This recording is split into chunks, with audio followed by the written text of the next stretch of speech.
High friends, welcome to யாஷிகர்.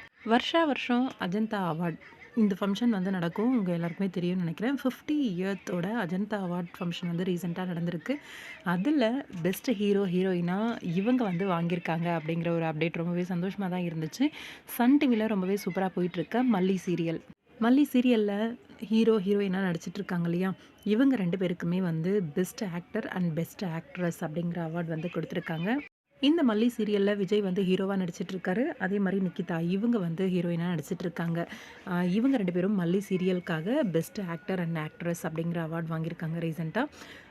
அதை பற்றி அஃபிஷியலாகவே share ஆயிருந்துச்சு. ரொம்பவே சந்தோஷமாக இருக்குது. உண்மையாக மல்லி சீரியல் வந்து பார்த்திங்கன்னா கொஞ்சம் வித்தியாசமான ஒரு கதைக்களம் தான். ஒரு சின்ன குழந்தையோடு இருக்கிற அப்பா, காதல் இருந்தாலும் அதை வெளிக்காட்டாமல் மல்லி மேலே கோவத்திலேயே இருக்கிற கணவர் அப்படின்ற மாதிரி ஹீரோ, ஹீரோயின் 2 பேருக்குமே ஒன்றா சேர்ந்து வாழணும் அப்படிங்கிற ஆசை இருக்குது, காதலும் இருக்குது. ஆனால் வெளியில் சொல்ல மாட்டாங்க. கொஞ்சம் கோவத்திலேயே இருந்துகிட்ருக்காங்க. ரொம்பவே சூப்பரான ஒரு நடிப்பை கொடுத்துட்ருக்காங்க நிக்கிதா அண்ட் விஜய் 2 பேருமே. அந்த ஒரு நடிப்புக்கான ஒரு பலன் தான் இந்த best actor and best actress அப்படின்ற அவார்ட். எந்த அவார்ட் கொடுத்தாலும் இதுக்கு ஈடு இணையே கிடையாது அப்படின்னு தான் சொல்லணும். Best actor and best actress அப்படிங்கிற அந்த ஒரு அவார்ட் கிடைக்கிறது. அஜந்தாவோட இந்த அவார்ட் வந்து இவங்களுக்கு இந்த வருஷம் கிடச்சிருக்கு. வாழ்த்துக்கள் நிக்கிதா அண்ட் விஜய்.